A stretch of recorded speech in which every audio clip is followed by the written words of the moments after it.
গণতন্ত্রে ফিরে যাওয়ার এখন একটা সুযোগ সৃষ্টি হয়েছে। অনেক বাধা প্রতিবন্ধকতা আসছে, কিন্তু এগুলোকে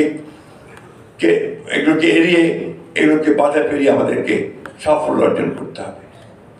আজকে আমাদের বিরুদ্ধে বিভিন্ন রকম চক্রান্ত হয়, প্রচারণা চলে, অপপ্রচার চলে। সবচেয়ে বড় হচ্ছে একটা অপপ্রচার চলছে।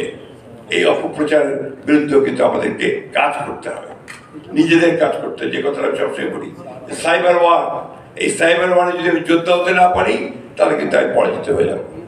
এইটা আপনাদেরকে, এই ইয়াং জেনারেশনকে কিন্তু সেটা করতে হবে।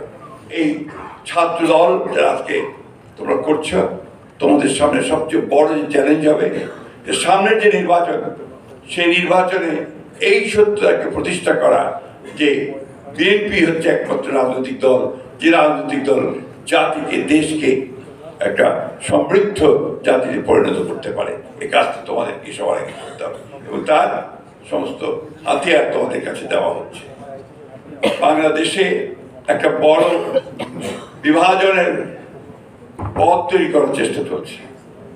একটা গোষ্ঠী, একটা মহল ধর্মের নামে বাংলাদেশে একটা বিভাজনের পথ সৃষ্টি করতে চায়। আমরা বাংলাদেশে অবশ্যই ধর্মভীরু মানুষ, বাংলাদেশের মানুষ অবশ্যই ধর্মকে এখানে সবাই আমরা মেনে চলি, কিন্তু ধর্মকে দিয়ে রাষ্ট্রকে বিভাজন করা বা সমাজকে বিভাজন করা, এটাতে আমরা বিশ্বাস করি না।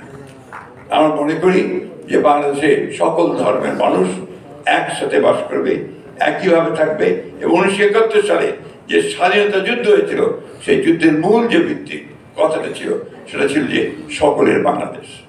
আজকে যে কারণে আমাদের নেতা যে স্লোগানটি দিয়েছেন, সেই স্লোগানটি অত্যন্ত গুরুত্বপূর্ণ।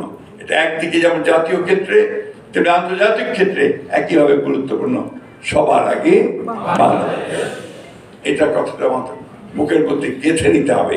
আমাদের এই বিষয়টাকে নিয়েই সামনের দিকে এগিয়ে যেতে হবে, যে আজকে সমস্ত প্রতিবন্ধকতাকে দূর করে, তাদেরকে পরাজিত করে, সমস্ত অপপ্রয়াসকে পরাজিত করে আমাদেরকে বাংলাদেশি জাতীয়তাবাদী দলকে এগিয়ে নিয়ে যেতে হবে এবং তার সামনের সারিতে যারা থাকবে তারা হচ্ছে ছাত্র দল, যারা ভ্যানগার্ড হিসেবে অগ্রবর্তী